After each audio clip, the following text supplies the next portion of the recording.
of course, midway through the videos, Mr. Wonderful is always looking so damn amazing, even after just recording 2 videos.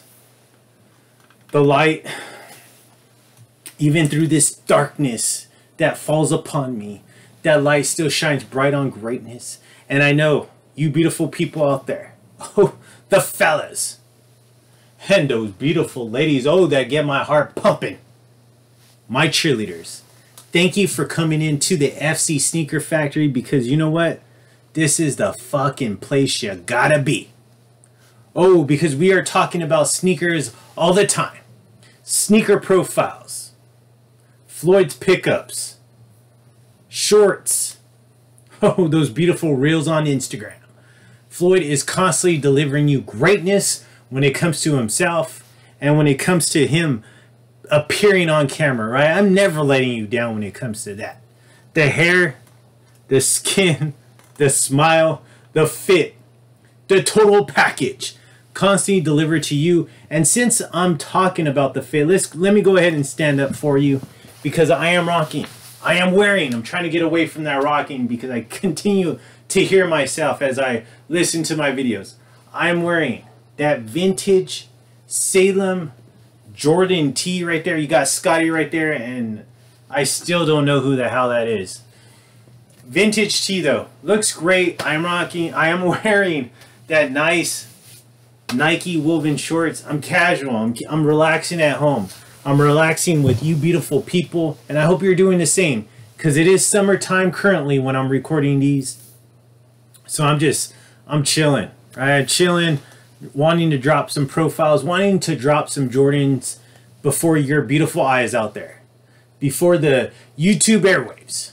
And you know, of course, YouTube is my fucking pedestal because I step all over it. And this sneaker genre is definitely Mr. Wonderful's playground. And of course, I'm always delivering you greatness when it comes to my sneaker factory, when it comes to like all of YouTube. I mean, a lot of people just look shit on camera, have a terrible delivery.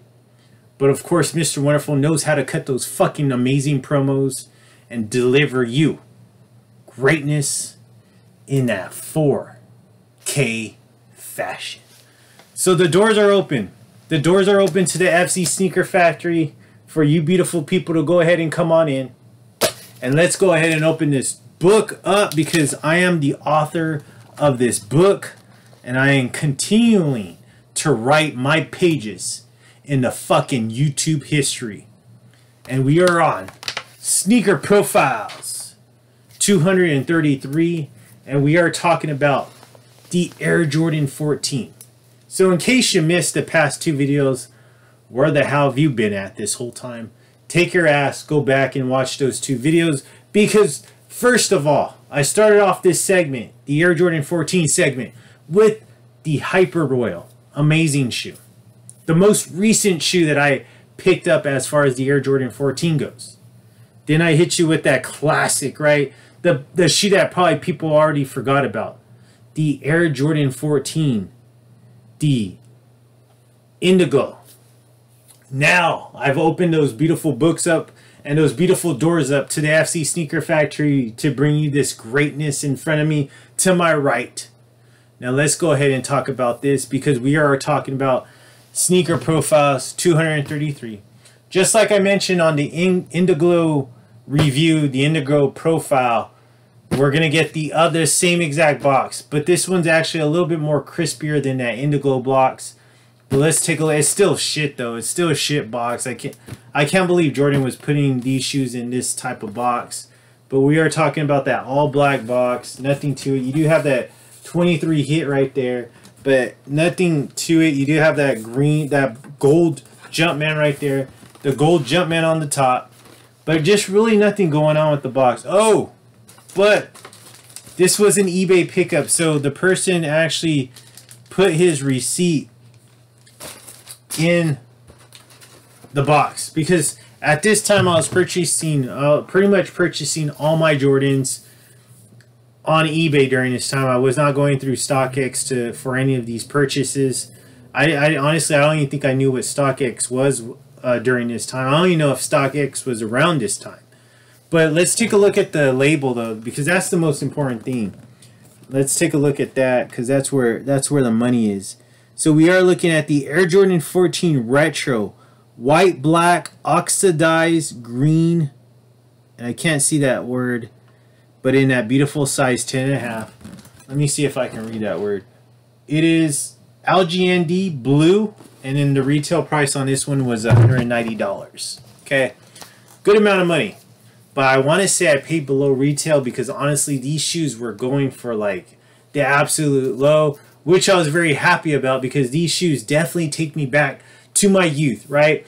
The 14s was during the time frame when I actually was like started really getting into shoes, and I started seeing people wear them during this time frame. So these really bring back a lot of nostalgia to me because these were shoes that I wanted, and I was able to like afford them during this time. This one right here, beautiful shoe. I absolutely love this. It's just a great shoe.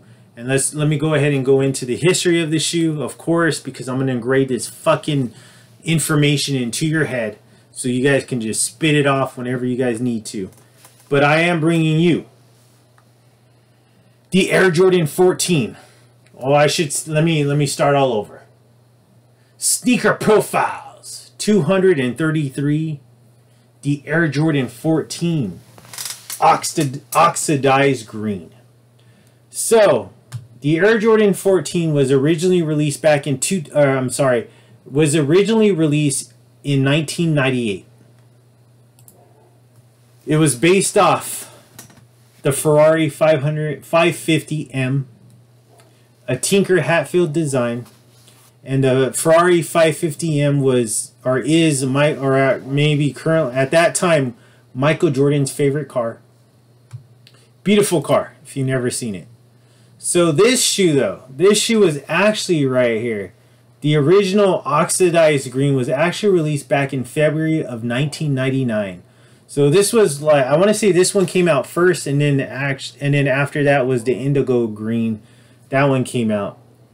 But this one was back in 1999, but on July 16th, 2016, they retroed it again, and that's what I'm holding in my hand. Just a beautiful shoe, though. I love it's just so sleek, right? So just looks like just a gorgeous shoe, to be honest with you. Just how that white, that oxidized green, that black, how all that hit is just makes it out to be just a beautiful shoe. But let's take a look at the materials. This is that nice white leather toe box right here. It goes into this side here on the shoe. This is a black, metallic black, but it does have that glitter tint to it. This still goes on. So we are looking very differently when compared to the Indiglo. Very differently when it compared to the Hyper Royal. But you see that. So the Hyper Royal did have this nice white suede. But the Indiglo did not. It had a nice buttery suede. Hyper Royal had the white leather, just like this one, the oxidized green, and all white leather. Goes into this nice different type of material though right here. This is more of a tumbled leather when it comes to this side panel. Same thing as the Indiglo, right? The Indiglo had that same black tumbled leather when it came to the middle side panel.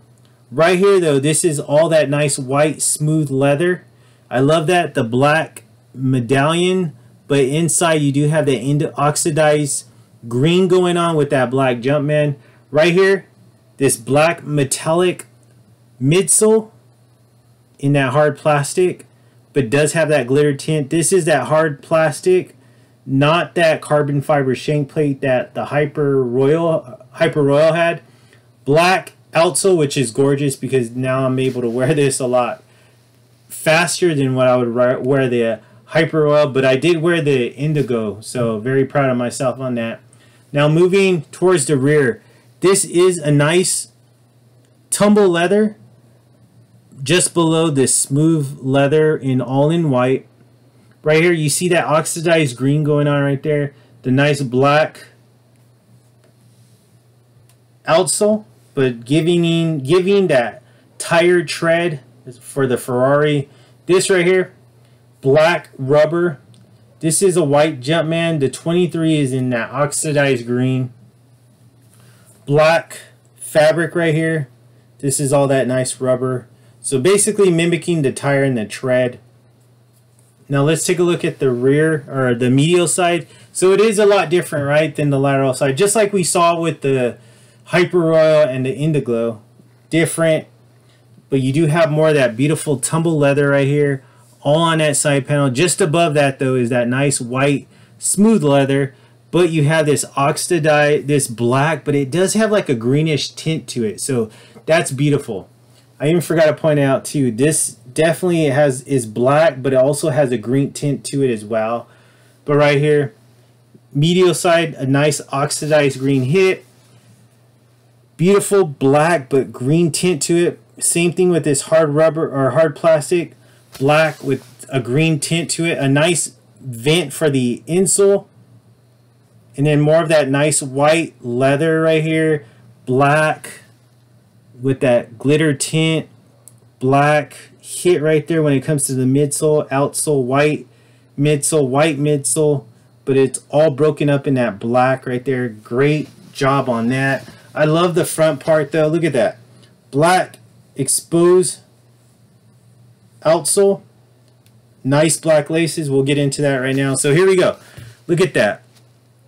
Beautiful black outsole, but this nice hard plastic, but you do have that nice green tint to it. Oxidized green Jumpman right there. Gorgeous. White hit right here. Love how they break that up. Now let's take a look at the aerial view, because that is my favorite part of the shoe. The aerial view. So nice right here. Nice white toe box. Oxidized green Jumpman. White leather tongue. Black laces. This right here is black, but you do have that nice oxidized green Jordan. Love it. Black as far as the ankle support. And then let's take a look at this. Take that out. So you got that all black insole. You see that? Those chrome tips, and then that oxidized green Jumpman on the insole. Beautiful shoe though. I love this shoe. I forgot how beautiful this shoe is, right? Love it so much. Glad to have this in the collection. I was very happy when I got this. I was very happy to see this retro in this colorway, because this was a shoe that actually I almost had back in 1999, but I didn't purchase it. Now, so back then I didn't purchase it, but when I saw it retro, I was like, yeah, it's a must-have, just because I missed out back in 1999 with this one. Love this shoe though. Great looking shoe. What do you think about that one? In comparison to the Hyper Royal, in comparison to the Indiglo, now we got the oxidized green. How do you compare those three? Which one is your favorite out of those three? I mean, honestly, it's a toss-up between the oxidized green and the Indiglo. I really love both of them, just because I wanted those so much when they first released, and wasn't able to get my hands on them. But love those shoes, both of them. Right there, they're on that platform, right side by side as far as my favorites go. But what about you? I'm asking you people out there, the fellas, and those beautiful ladies that I call my cheerleaders. How do you feel about these past three 14s? Which one is your favorite out of those three so far?